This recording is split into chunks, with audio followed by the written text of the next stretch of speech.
Okay, well, good afternoon, everybody, and happy St. Patrick's Day. I'm Patrick from the Poison Pen Bookstore, and it is a real treat to have Carlene O'Connor here with us today. And she's going to be talking about her books, in particular, this new book, Murder in an Irish Bookshop. Very apropos. Welcome, Carlene. How are you? Thank you. I'm great. And happy St. Patrick's Day to both of you and everybody out there. Yeah, and Barbara's tuning in from her home library today, it looks like. Yep. Yeah. I'm having library envy, I must admit. That looks gorgeous. It's pretty incredible, isn't it? Wow. I'm actually wearing green, but for some reason, the light I've got on, I have to hold it up close because I just love this bracelet. This is my Irish bracelet from County Mayo, which has Irish beading and clovers and the whole bit. And I'm wearing my wonderful quilted jacket from the same abbey, but it looks gray in this. So, but anyway, I'm in green, so nobody can pinch me. That's right. Just to get this out of the way, Carlene has been kind enough to sign a bunch of them in green ink. And so we have a limited supply, but I'm going to put the link in the comments field. And so, as always, if you're watching on Facebook and you have any questions for Carlene, go ahead and put them in the comments field, and I'll pop up at some point with your questions. So, Barbara, I'm going to turn it over to you. Thank you, Patrick. That sounds wonderful. I actually counted. We have 8 autographed copies left. So first of all, we thank Carlene for signing them for us. Last November, in her before this Irish mystery, it was our cozy crimes pick of the month because it was a Christmas one, wasn't it? I think yeah, it was a Christmas theme. So anyway, it seemed like a perfect occasion to talk to her on St. Patrick's Day itself. So wishing everyone a very happy one. Let's see, Carlene, you wrote your first Irish in this series with Garda Siobhan O'Sullivan in 2016. I think Murder in an Irish Village was the kickoff for this. And now your new book, Murder in the Irish Bookshop, is number 7. So you've been producing them at a pretty good clip. I know when you were doing the math, I thought, could that be right? Because there are 7 up. But yes, there have been a few years that they wanted a special one, perhaps for Christmas, just like the Murder in an Irish Christmas. So 1, sometimes 1.5, sometimes 2.5, believe it or not. Well, I counted. You'd also, am I right in thinking you wrote 3 other mysteries in a different series, but also Ireland based? 2 others so far. It's the Home to Ireland series. So there's Murder in Galway and then Murder in Connemara. Got it. Well, fortunately, I've been to both places and they'd be fun to talk to, so I'll try to read them. We might be able to show you some photos of a wonderful bridge in the village of Cong, in which if you're facing the Atlantic, if you look to one side, you're in County Mayo, and the other side, you're looking at Galway. Have you had a chance to, I think it's called the Wild Atlantic Walk. Do I have that right? The Wild Atlantic Way, yeah. That's it, right. Have you done that?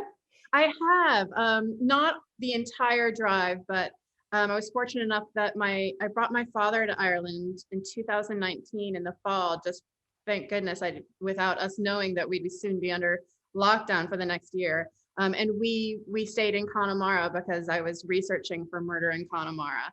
And we took part of that drive along the Wild Atlantic Way. And actually, we took a bus from Galway to Connemara that took part of that coastline. It's just stunning. It's just jaw-dropping. It truly is. Actually, we've traveled all over the world, and I have to say the most terrifying driving we ever did was in Ireland. They won't give you have to buy special car insurance if you rent a car, because your regular credit card insurance carriers refuse to cover you because the results are so tragic. And I still remember outside the city of Galway, we were driving along what seemed to be a road. Yeah, we didn't look any worse than any other road we'd been on in recent. And suddenly we ran into a bulldozer and a bunch of other equipment. And the guy looked at my husband and said, we're actually building this road, so you need to back up. So Rob had to reverse for like several miles. And honestly, we couldn't really tell the difference, between it's the little tiny, they're so narrow. And then with the rock walls, they're so unforgiving. They're even worse than English hedgerows, because at least in the hedgerow, often it's a living thing and you have a chance if you go off that the tree will bend, but in Ireland, it's rocks. That's why I take buses, and I have a lot of Irish friends that drive me around, because even without the narrow curving roads and the rock walls, like I could not get used to driving on the other side. Like that would just, I would be too stressed to enjoy the scenery if I were driving. So I've been fortunate that I have a lot of Irish friends that are happy to drive me around. And the buses actually were quite easy to take, especially out of a city like Galway. And I thought the bus driver was just like almost a superhero, how she could take these curves with this giant bus like it was nothing. It's just like, wow, I would be a basket case, but I'm not a confident driver as it is, so I let other people do that. Well, Especially it is a little unnerving. I admit that in Northern Ireland, I think all of the driving we've done has been in buses. Excuse me, from Belfast up to the Giant's Causeway and, the famous bridge across the complete chasm. And then recently they've had a tremendous boom in tourism because of the Game of Thrones. And so people go there, because they did a lot of filming in those Irish provinces. And so they've had a huge tourist boom, and the roads that were empty before are now full. Yeah. But anyway, that doesn't really have anything to do with what we're going to talk about. What prompted you? I will reveal that, Carlene is living in Chicago, which is my hometown. Who is that? I didn't realize. Yeah, I grew up in Winnetka, not actually in the city, but in the northern suburbs, which I don't remember is particularly Irish. In fact, they weren't Irish at all. So what inspired you to make Ireland the landscape for your two different series of books? Well, before, I've been in Chicago, I think 6 years now, but previous to that, I was in New York City. And I've moved around a lot all over the US, but most of my adult life has been in New York City. And starting from my early experiences there, I had lots of Irish friends. Now I do have my great grandmother is Irish, came over from Ireland. And so I have that on the maternal line. And even on my dad's side, we did the DNA, and it's like 74% Irish background. But it was really my Irish friends in New York City and hanging out with them and just kind of falling in love with their personalities and the lingo and the music and the jokes. And I just always felt welcome in any New York City Irish pubs. And you felt like you were a friend, kind of like that Cheers phenomena, but the Irish version. And then had an Irish boyfriend, and he took me to his hometown, and I just fell in love with it. Like I didn't even know you could fall in love with a town until I fell in love with Kilmallock, Ireland. And so I had been writing, but not murder mysteries. And my editor called me up one day and he said, "What do you think about writing a mystery series for me set in England?" And he really threw me, and I said, honestly, I wouldn't know how. Like I had been to London like for a week, but that was about it. And I paused for a second and I said, but I could set it in Ireland. And I just kind of waited, and he loved it, and it just took off from there. So by the time that I was contracted to write the series, I was thrilled because I knew immediately that I wanted to use this town of Kilmallock that I had fallen in love with, and the people I'd fallen in love with. It's a medieval walled town. And so they have the original stone walls. They have a town castle. I think I made this joke last time. I just can't stop myself. Like I grew up with a White Castle. So I was like, you have a town castle? I was so jealous. Beautiful ruined Dominican priory, collegiate church from the 1800s. Like the town is just beautiful and not a touristy town, which surprises me. So when I was contracted for the series, I was just thrilled. I was just thrilled to be able to use the town. And of course I fictionalized it, and it has become its own because, I don't want people in this beautiful, lovely town where no murders occur to think that I'm representing it in that way. But it's been great inspiration. You call it Kilbane in the books. Where is it? I mean, the real town, is it in County Cork? The real town's actually in County Limerick. But up towards the border between Limerick and Cork. So I knew I could just push it up a little bit. Like a lot of my friends that grew up in Kilmallock actually live in Cork now. So it's right on the border. Got it. Right. Limerick actually has the city or the town itself has a really distinguished literary history. There's a hotel there, I'm sure. My first trip to Ireland was planned for me by John Connolly, who is a wonderful author, lives in Dublin, been a good friend, visited us many times in Scottsdale. And I've said this before, but it's really cute. My husband was somewhat dubious about John's ability to plan a trip for me because at my age, I'm not really big on roughing it. So Rob thought, And so the first place we landed in Shannon and got our car. And Rob loves to drive on the wrong side of the road, as we would say, on the left. He's fine with that. So anyway, we drove north, and as we pulled into the drive and towards Ashford Castle, Rob smiled at me. He said, "Going to be okay." Yeah. But John put us in a hotel in Limerick, which has a bar, dining room, I think, or maybe it's the bar, that is all photographs of famous Irish authors that, have been there. There's a racetrack right across behind the way from the hotel behind it, I think. So I've always thought of Limerick next to Dublin as being a real literary center for Ireland. I actually think of all of Ireland that way, but especially places probably like Limerick and Dublin, and even in Galway, they have some lovely bookstores in Galway that are fun to explore. They absolutely do. So let me ask Patrick, do you think you can show the photos, or are you going to, did I make this too hard for us to do that today? Not sure he's there. He may have stepped out for a minute because I did take some photos of a real Irish bookshop in the village of Cong, which is right on the border between County Mayo. Oh, there he is. Okay. I'm here. Sorry, I was Oh, it's okay. multitasking with Rob. I know. Yeah. Both of us spend our time multitasking, right? Give me just a second here. I'll bring them up on the screen All right. for you. I thought it'd be sort of fun. Yeah. Because they're Okay. small. The ones that I visited are relatively small and have a lot of personality depending on the village and the owner and the patrons. And so they're really fun. Okay, so that's a selection. You can see Yeats and Seamus Haney. And that was a little selection of Irish authors. I just wish I could pop myself in there. Well, and that basically is for tourists, as you can see, who are doing the Wild Atlantic Walk. And they had a lot of maps and other wonderful books. And there is a welcome to the island of Cong. The river runs into the loch behind Ashford Castle and then wanders on its way west. It's a beautiful walk to it, but there's a happy little bridge where you can cross over. Is that the River Shannon? No, it's the Cong, actually. And it's showing you the fish that are living in there. And I love this. I put this on Instagram today that March 17th, today, St. Patrick's Day, is the opening of the trout fishing season in the River Cong. Oh, wow. Yeah. I did not know that either. That's great.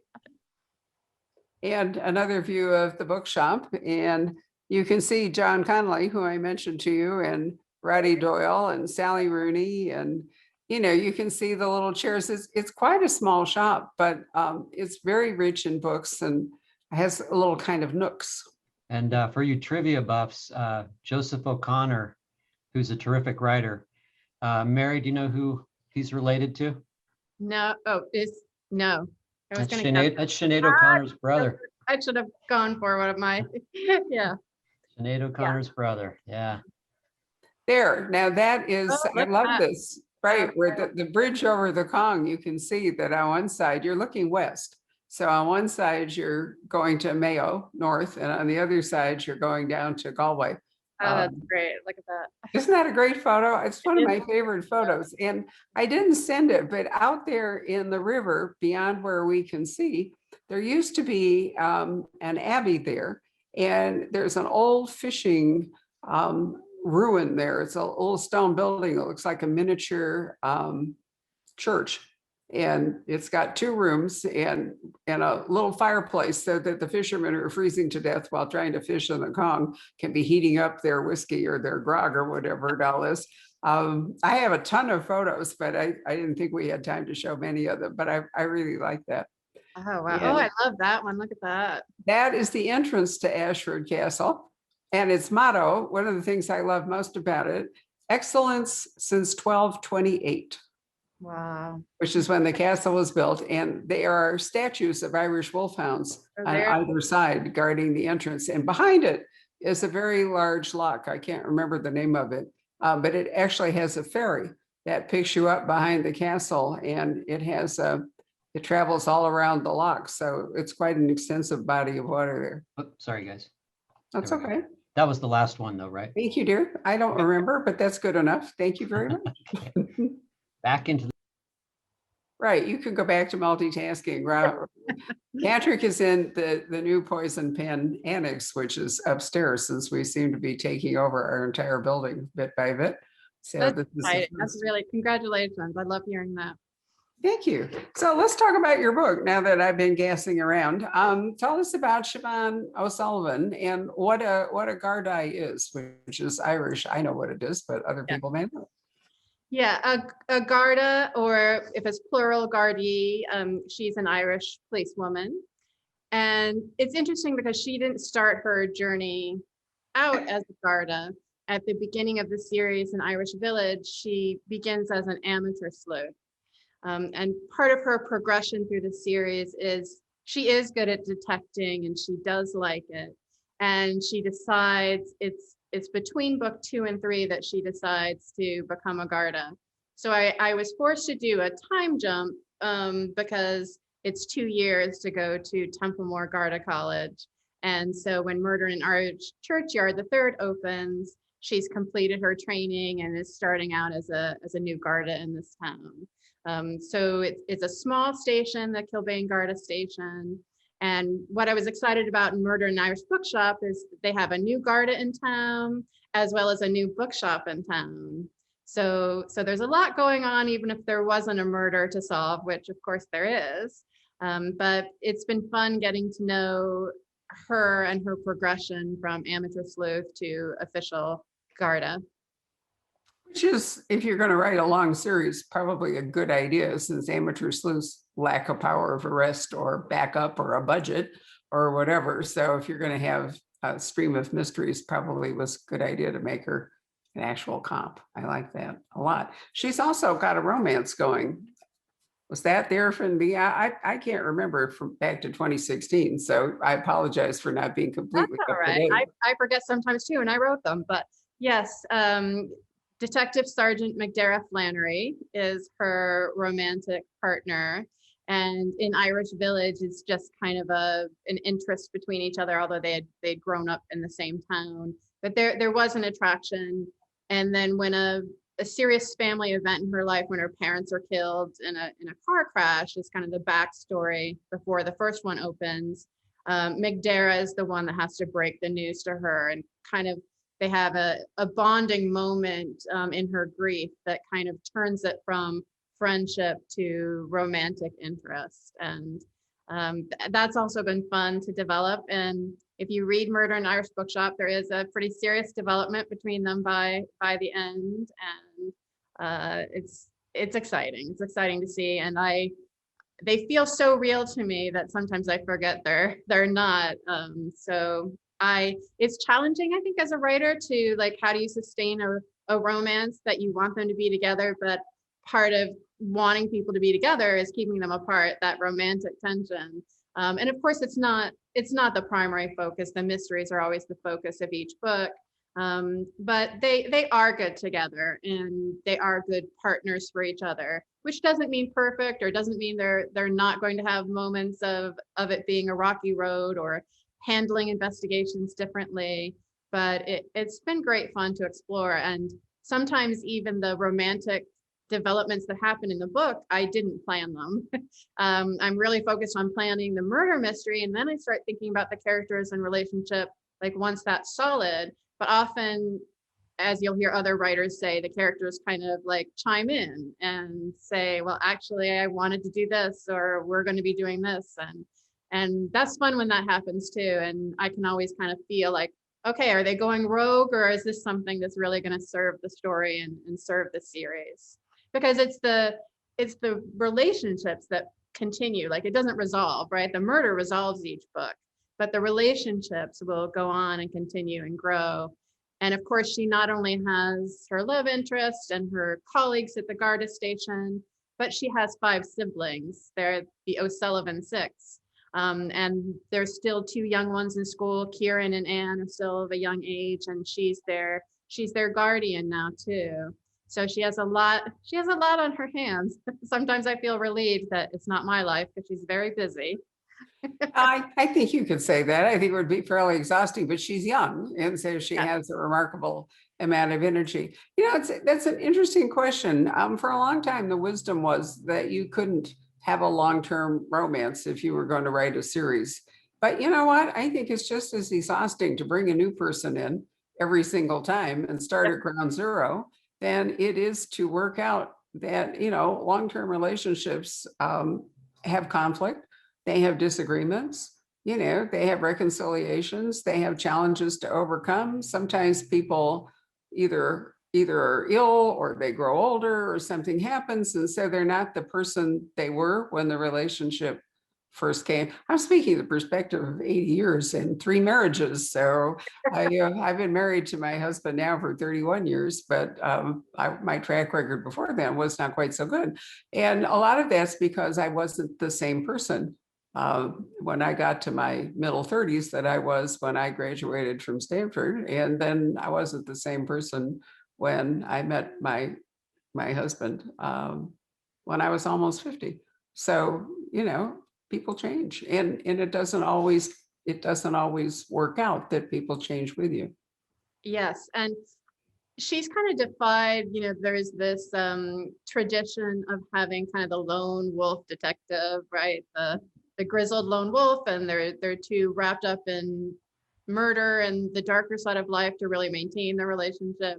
So even at the beginning, starting out with having her have this big family in this small town and all these can kind of overwhelmed with relationships, I thought, oh, is this, you know, is it only the lone detective that works in a series? But I've really found now I just could not imagine her without her brood, without McDarrow, without all the regulars in the town. So it's fun to kind of look at things that have been done that can work really well, but then also say, you know what, this works well too. And she's challenged by all the people that she has to kind of juggle in her everyday life. And I think that also makes her grow, not just as a Garda, but as a person. Absolutely. And if she has 5 younger siblings, there will never be an end to the conflict that she will have to deal with, because, you know, Yep. you've got infinite ways that people can get into trouble. Well, the Irish Bookshop. So this bookshop has been opened in Kilbane, but I wouldn't call it a super user-friendly bookstore, or bookshop rather, to use. That's the British and Irish term. It's a shop. You can always tell who you're talking to in terms of where the author has said something, because if it's American, it's usually a bookstore, and if it's in the UK or in Ireland or whatever, then it's going to be a bookshop. Yeah. I have authors say to me, "What's new at the shop?" And then I know where they're coming from. Anyway, why did you decide? I mean, I think it's really interesting that anybody would open what's purportedly a commercial venture, i.e., you know, a bookshop in a village, and then not want to stock any of the things that people want to read. I know. Well, I think I would say the kernel of that did come from the character. You know, I think I have a background as an actress, so I tend to like get so into the characters that I almost forget they're coming from me. But it's, you know, the 2 partners, the 2 men that start the bookshop, they do have very different approaches. One really wants to offer everything and to be so friendly in the town, and I think the other, especially coming into a small town that didn't have a bookshop, he was just on a mission that he wanted, you know, the great classic Irish books to be read. And I think he also wanted to cause a buzz, cause a stir, because you have to have a special password to get into the bookshop based on his preferences for, you know, either Seamus Heaney or James Joyce. And so part of it I liked when I kind of got into his character and realized he wanted to try it that way. I thought that will be great for conflict. I knew the bookshop wasn't going to stay that way. And part of the message was that all books are welcomed. There can be sometimes so much shaming each other about what books you like to read, and that, I just find that ridiculous. Read what you want to read. I think I used to be a person that would force myself to finish a book, even if I wasn't into the book. And then I got to a point where it's like, life's too short for that, read what you love to read. So part of it, I think for me, I wanted that message that, all genres are welcome and should be equal. And there's no shame in whatever books you want to read.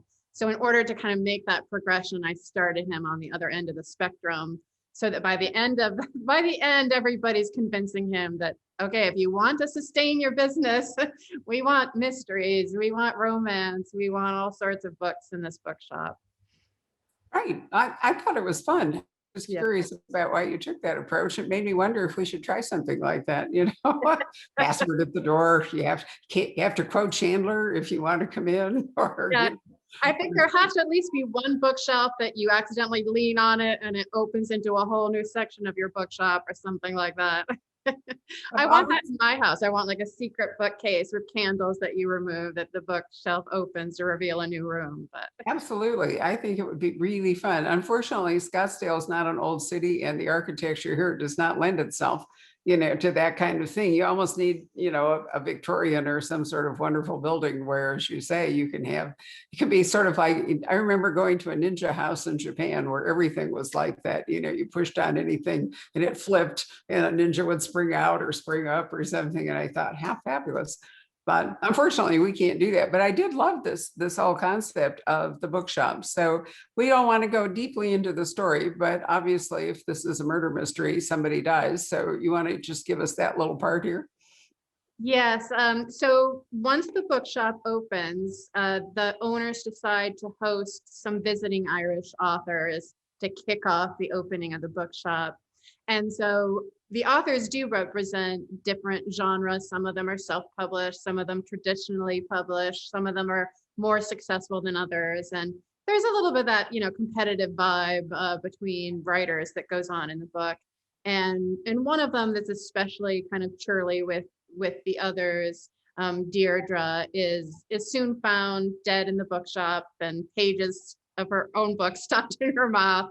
So that's kind of begins who killed, was it one of the other authors? Was it a, member of the town? As usual, there's a pool of about 6 or 7 viable suspects of who could have killed this famous, or in her own mind, famous author. It's interesting. There's an Australian crime program called Dr. Blake.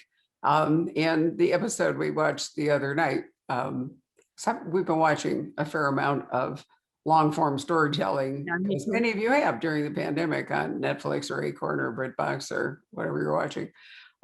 Anyway, it was indeed a murder at a book signing, and there was the author, so obnoxious that the number of suspects was tremendous.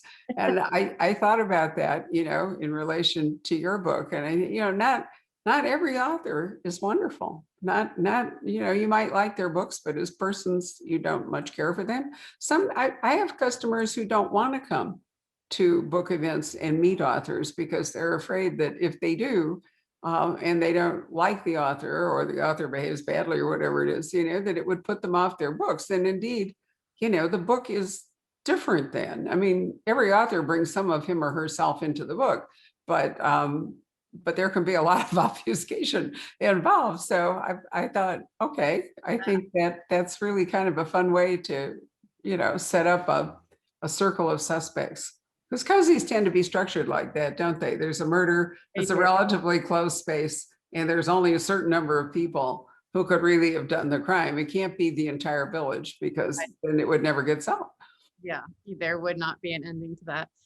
It's funny when you talk about meeting the author and the changes. Like, I was a little nervous when the series came out that I'm not in Ireland with the beautiful Irish accent, which I am in love with. Like, you could read me the phone book with an Irish accent and I would just sit and listen from A to Z. So I was worried, like, our readers going to be upset that I don't have the lovely Irish accent. And for the most part, I think they're totally fine. But there was one signing where a woman came up and she's so excited to meet me. And I opened my mouth to say, hello, who would you like me to sign this to? How are you? And she said, oh. She goes, I was hoping you'd have the accent. Right. And I just Yeah. said, well, I was hoping I had the accent too, but it's interesting that there is that, you know, and I understand it too, because if you read the books, especially before you meet the person, nowadays, maybe with social media, maybe readers already feel like they're getting to know authors a little bit if they follow them on social media. But if you're reading the books and then you meet somebody cold and you have it, you know, kind of like dating, right? So if you have a preconceived notion in your head before you meet the person, that can be challenging to get over. But I think we've actually lost something with that. I'm not a huge fan of social media. Obviously, the bookstore has to do it. So this is being, you know, broadcast on Facebook Live. I do the store Instagram, another person does Twitter and so forth. But I think that there was a lot to be said when authors were not so visible. You know, the books spoke for themselves. And now I think sometimes people bond with authors and not with books. And so sometimes, and I won't mention any names, but sometimes books that are not so great turn out to be huge sellers based upon not the value of the book so much, but the profile of the author. So it's changed the dynamic, I think, a fair amount. It also makes it harder for the bookstores to be gatekeepers the way we used to be. We used to be surprised. You know, we would, several of my older staff, because they've been with me for, I mean, the store's 31 years old. Some of them have been there almost the whole 31 years. And we, every once in a while, talk about that cartons would come in and we would open them and there would be lots of surprise. But now, by the time anything gets to us, we've been hearing about it for months. And it's almost an anticlimax. It's almost like you don't need to read it now. You've heard so much about it. So I still try to avoid as much exposure to all of that as I can. yeah, I think that's good. I mean, especially with mysteries, right? The author being a little bit of a mystery or letting the reader fill in that blank that way. It's an interesting thing to think about. It'd be fun instead of an author photo, just have like a question mark. Like, who is this person?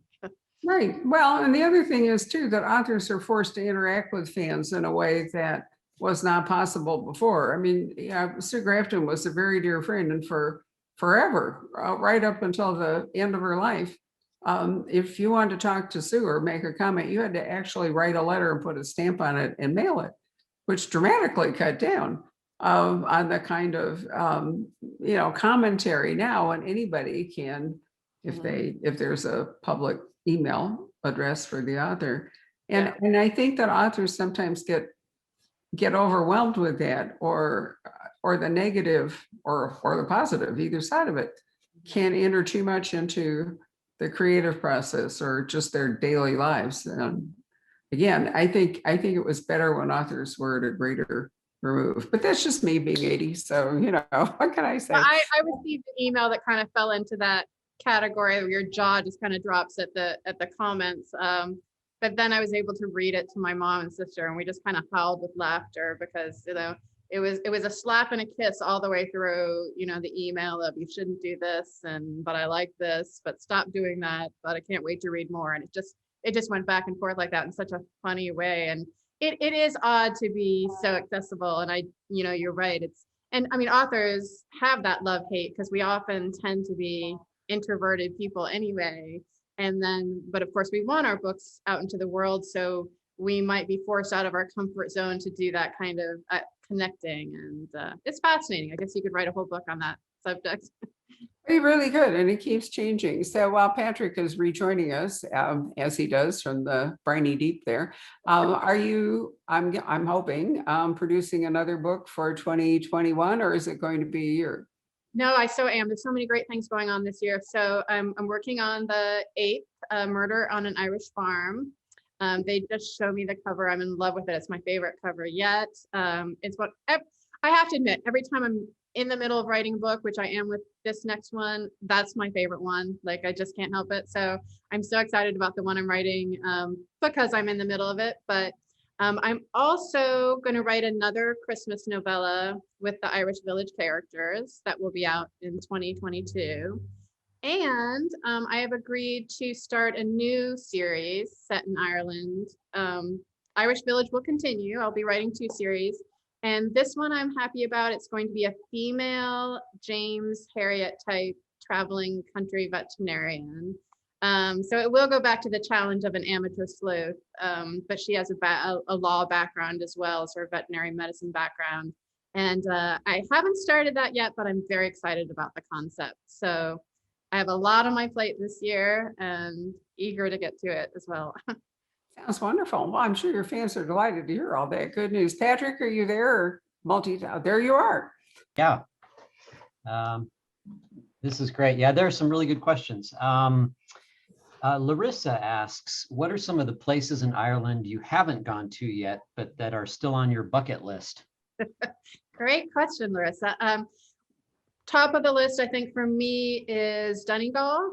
I have some good friends from Donegal, and I've just heard incredible things about it. I was close to Donegal when we were up in the northern part of Connemara, but every time you go, like, you have the choice between, do I really stay and kind of get to know this little area I'm in, or do I do a little bit of everywhere? And I was with my father, and so we kind of agreed that, you know, really getting to know the places we were at were better than like exhausting ourselves. But Donegal's on the list. And then I also want to go to Northern Ireland because my great grandmother was actually from Ballymena. And so I want to check out Belfast. I want to check out Derry, and I want to go to Ballymena. And then I do want to, I know we're talking Ireland, but I do want to go to Scotland too. So now that we've been shut up for a year, I have so many places on my list. I just want to go everywhere.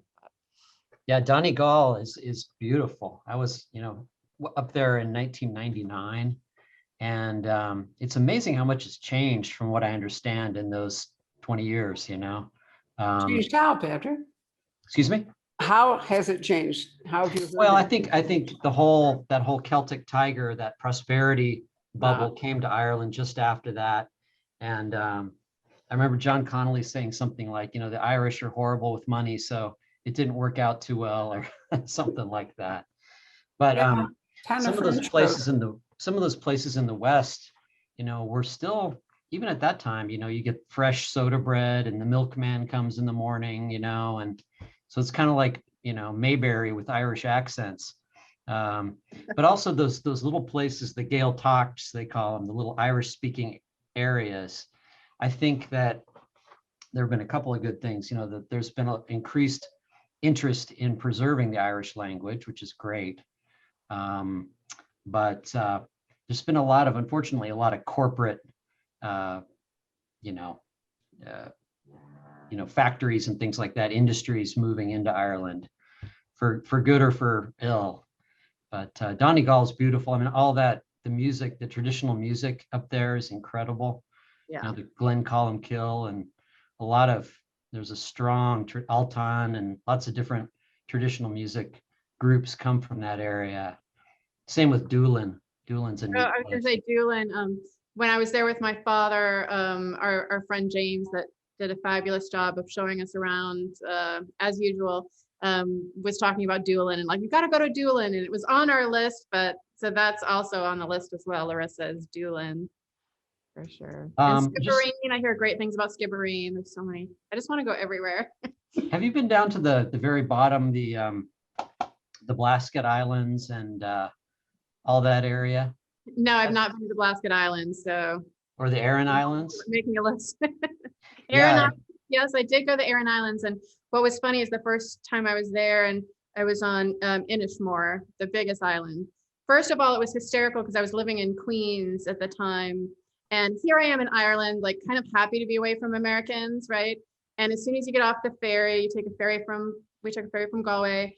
I'm in this little cafe. I was starving, so first thing before exploring the island, I just gonna get a bite to eat. And then I sit next to a couple from Queens, literally like who lived like, I had never met them, but who we found out we lived like blocks from each other in Queens. So I'm like, what are the chances? So, but Aran Islands are beautiful. And when I was there, the tour guide was talking about how back in the day, there are 3 islands, and there used to be only just one priest and one Garda for all 3 islands. So when the Garda and priests were on one island, like the other two islands might be misbehaving more because it would take time to like fly back over or take the boat back over to the other island. So I remember standing on this hill overlooking the cliff and the ocean thinking, this would be a great setting for a murder mystery. And I wasn't writing murder mysteries at the time. So my next thought is somebody should do that. And of course, there are plenty of Irish murder mystery writers doing that, lots of which I've come to know now. But it's been fun to come full circle. And it was in Murder in Galway and Connemara that Murder in Galway, I was able to use the Aran Islands as part of the climactic scene of the book. And thrilled to do so because I harkened back to that moment of saying this is such a great Ireland in general. I mean, what a great setting for murder mysteries. Just the beauty and at times, you know, the raw sparseness and earth and the people and the crack. I mean, just I'm thankful lots of murders do not take place in Ireland, but it's a great, that brooding, gorgeous setting really And when lends. you say the crack, you mean something completely different than what a lot of.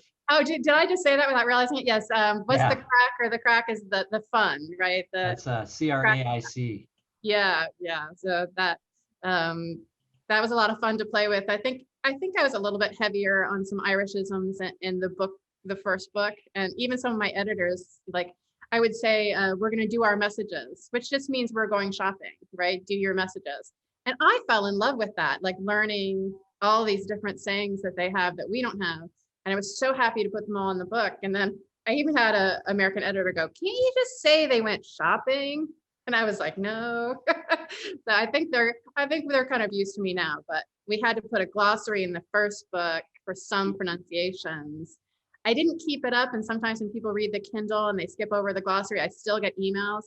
Talk about letters, Barbara. I got a 3-page letter from a school teacher in her 70s who told me how I should Americanize all the names. She's like, Siobhan should be Joanne, you know. Oh, it's just like, well, all due respect, thank you very much, but I love the Irish names and I'm going to keep them. But there is a pronunciation guide in the first book, and it's fun. Let's see, there are some more questions here. Shannon says that Caroline Lennon that reads your books on Audible is amazing. Love her voice. Are you happy with the Audible versions? Oh, I'm thrilled. And Carolyn Lennon is so lovely. I couldn't be happier that I get so many emails and messages of people that love listening to her. As an author, and it's not her, I can't listen to the audiobooks myself because then it puts a different voice and connotation in my head. But I'm thrilled with her, and I get tons of emails. I've had emails from couples that listen to her read the books like as date night, families that listen to it in the car, just all sorts of scenarios I never could have imagined. So very thrilled with Carolyn Lennon. Yeah. Let's see here. Well, it's interesting. Jeanette just makes a comment. She was in Galway. She said, I was looking for a bookstore and didn't find any, which kind of surprises me. She said she came across a lovely tea shop. Is Kenny's still there in Galway? Do you know Kenny's Bookshop? I don't remember the name Kenny's, so I don't know if it is or not, but I do know when I was researching Irish Bookshop, and I wish the names were in my head, but they're not. But I found there's definitely 2. I think Charlie Burns is a big 3, one yeah. too. Yeah, so I definitely found some, because when I was writing in Murder in Galway, I wanted a bookshop there. There are definitely several in Galway. She must not have had her phone with her to Google or what have you. Yeah. Well, see, Kenny's was a big institution in Galway, and I think I may have heard somewhere that, sadly, that they've had to close their open storefront, but they're still doing a robust mail order business. And they have these wonderful Irish book packages that you can subscribe to. Anyway, I shouldn't be promoting another bookstore, should I? Don't be silly. I think it's great. No, yeah. And so you would tell them your interests, you're interested in poetry or drama or mystery, and they would put together a little package and send it to you. Oh, I love that. Yeah, it's a great idea. What else I wanted to ask you, I'm just scouring for some more questions, but just how literate, I don't know about how literate, but how they take such pride in their storytelling tradition and in their literary heritage there. you know, for such a small country, really. I remember when I was there, they hadn't gone to the euros yet. And so, you know, we had the Irish currency, and on the 10 punt note is James Joyce. And I'm thinking, this is a country that has its priorities straight. You know, you don't see the politicians. I mean, I think some of the currency had it, but seeing Joyce on the 10-pound note, and then you open the Irish Sunday Times, and there's just so much attention paid to the arts there.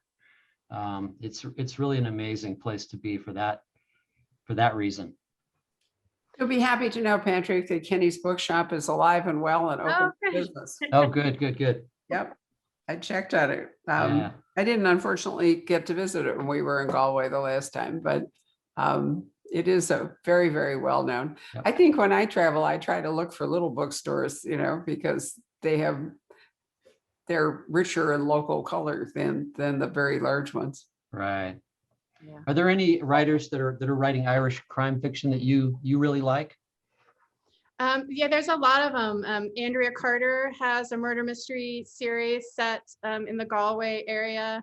I like Ken Bruin's mysteries, also set in the Galway area. Who am I missing? Definitely some American Irish murder mystery writers as well. I've been trying to remember the name of the author, Patrick. Maybe you'll remember her name. She had an absolute sensation with her first book, and her protagonist was an archaeologist, and there was a body found in a bog. And Oh. I can't think of her name. She wrote several really Sheila Connolly? Sheila No. Hmm. Unfortunately, they've fallen. It's an M name. It'll come to me at some point. But she was just a sensation, and I don't know what stopped her. Whether it was, How I long think ago? she was from Minnesota. But Oh, you remember? Spent some time. She came to visit us a couple of times, and she wrote several absolutely terrific mysteries set in Ireland with an archaeological theme. You know, where yeah. do you remind Ellie Griffith's wonderful book set in Norfolk with, in Cambridgeshire with Ruth Galloway. Remind me of those to some extent, because you know they're based in part. The mystery is about stuff in the ground. You know, Right. in an old country, that especially a country with bogs and so forth, where stuff in the ground has stayed in the ground and been preserved. It's a wonderful way to. I'll look it up while you ask her another question. Maybe my handy phone will tell me what I'm. Yeah, I mean, have to there's- say that, in Murder in an Irish Farm, it's my first one where they find bones from a victim 50 years ago in a slurry pit. So that's been fascinating to research. Yeah. Did you get up to Newgrange at all? No. Just north of Dublin? You should check that out as a possible location. That would be pretty neat. Oh wow. There's so many places. I mean, like every square foot is just, there's so much history there for Yeah. such a tiny place. And what's also funny, I don't know if you noticed, but the Irish sense of distance is very different from ours. You know, when you're driving around there, you know, you'll say, all right, well, how far away is Doolin? Oh, it's a long way. You know, it's like 10 miles up the road, you know, it's pretty funny. Yeah, but the driving is a lot more. It's harrowing. Yeah, and the speed in which you can move is dramatically less. And the roundabouts? Yeah, I mean, so 10 miles up the road could take you an easy 45 minutes or an hour. That's true. Especially if there's traffic or sheep or, you know, anything else. So I think when they talk about it being far away, Patrick, I think it's more in terms of time than it really is Possibly, in quite distance. possibly, yeah. No, You had to get- Go ahead. when I was in Connemara, I have some friends that live and have an inn in Roscommon, and we were trying to see if we could meet up, and finally she messaged me and said, "Oh, the sheep are crossing. We're not going to be able to get there." I'm like, "Oh my gosh, you just can't make this up." They're all spray painted with like different. Yeah, do you know why? Why? So every farmer would have their own color. Oh, So if you see an errant sheep, you know what farmer owns that sheep, depending whether it's purple or whatever color is the spray paint. so there's no sheep gang affiliation at work. Yeah. That's a better story, but It's basically branding. It was exactly Yeah. exactly the same thing as branding, but you can't really brand a sheep because the wool grows right over the brand. So true. the only thing you can really do is spray the sheep. I read the same thing about the Irish fishermen back in the day. That's why they would have different colored wool sweaters, so that if unfortunately they were lost at sea, just, you know, just their sweaters bobbing up would identify the fishermen. We're getting some help here, Barbara, with, and I think Karen Alsip is coming to the rescue. It was Aaron Hart, wasn't it? That's it. That Yep. is exactly it. Thank you Yep. very much. Yes. And I thought those were, the first three anyway, were fabulous. And I don't know why she stopped writing. I was really sad. I can't remember if it was the health thing or whether sometimes things just don't work out. You know, sometimes authors have so much to say and then that's Maybe it. she's writing under a pseudonym that we don't know about, which is always possible. Well, let me throw out a few others while I was searching. Adrian McKinney in Oh, Galway. I love, also. yes. Oh, yeah. I love it. Stuart Neville, who is wonderful. Brian McGilloway, who is not Yep. really published in this country, but we bring them over from the UK. Up We've in already Sligo. mentioned John Connolly and Ken Bruin. Liz Nugent has written a couple of very good books. Olivia Kiernan, Peter Tremaine, I love his medieval Irish. Sister Fidelma is like on book 37 or something. And they are set in, oh, I've actually been there. It'll come to me, the name of the capital of whatever the ancient kingdom is. Antana French, of course, and we haven't, Oh, yeah. yeah, I forget her. I haven't love. brought up. So, I mean, there really is an amazing amount of very good Irish mystery set in Ireland, really. Yeah. So anything else, Patrick? Yeah, Meg asks, do you have a small village that you like to visit in particular? Can you go? Yes, that would be Kilmallock. Kilmallock County Limerick is my favorite. But I also love Adair. If you've ever been to Adair, it's really beautiful. I like Dingle and Killarney are adorable. And Kinsale. Kinsale is, Kinsale, yeah. Kinsale is wonderful. It's lovely. And getting there is a beautiful drive too. it really is, yes. Thank goodness I wasn't driving once again. Right. thought And that- if you want to visit a really grand country house, I can recommend Powerscourt, which is south and east of Dublin, but only like an hour from the airport, if even that.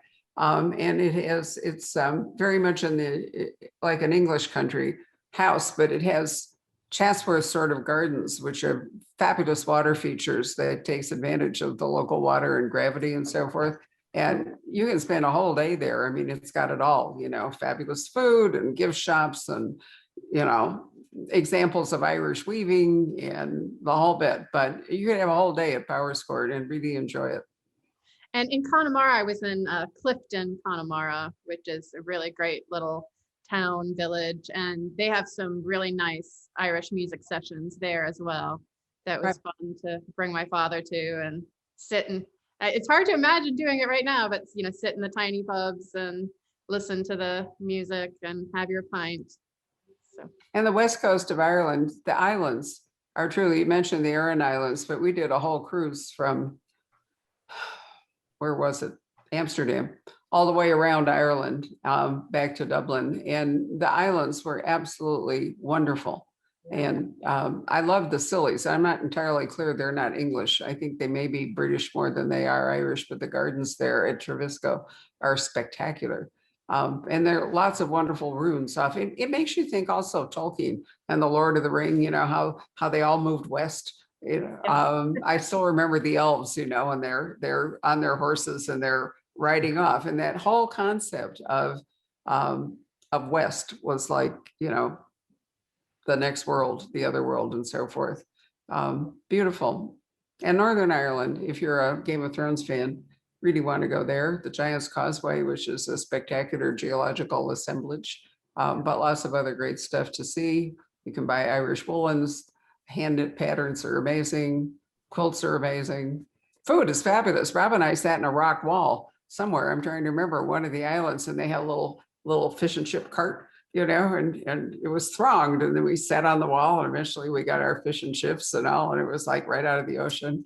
And there was a carpet industry there. I can't remember what, but these people, there were only 3 older ladies, probably younger than I am. So why am I calling them elderly ladies? But anyway, the last 3 living people that really understood how to use the machines. And it was a guy from Scotland who came and started this carpet industry in this village somewhere off on the northwest coast. I could look it up.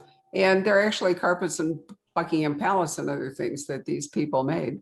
But now that industry has, been killed by modern weaving machines. So Ireland, like a lot of places, needs new industry to give people jobs. The same problem we have here, the same problem Biden's trying to address in coal country and other things. What can you bring to places where the old economies don't work anymore? We have that problem in Arizona. We had a lot of mining.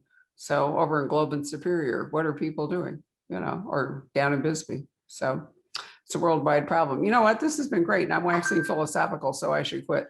But it's been lovely to talk to you, Carlene. I know last time you were with us, I think, is this your first event with us? I remember the book, but is this No, the first the time? No. the second. It is, right. And didn't John John of ours? was- Yeah, he was That lovely. was it. Yeah, it last November. So anyway, it's really been a pleasure to get to talk to you myself, and always fun for Patrick to spend time with anything Irish, right? Well, it's Yeah. an honor for me. I really, really am going to make it to your bookshop as soon as we're all safely traveling again. Wow, we would love to have you. I think everybody is ready for it. I didn't see it happening before fall, but if we're lucky, maybe we'll be able to go back to doing it this fall, depending on the vaccination rollout and other stuff. Anyway, let me wish you a very happy St. Patrick's Day, and the same to all of you who are watching this. A very happy St. Patrick's Day to you. And if you have not yet read Carlene's wonderful series, start with Murder in an Irish Village. There are 6 paperbacks and then the new hardcover, and you'll have a wonderful time. We even have some at the store, very few left over from people who've already bought them for reading today. So thanks, Patrick. As ever, you're a bet. marvelous host, and farewell. Thank you very much. Bye. Thanks so much, Bye. Carlene. Bye. Thank you.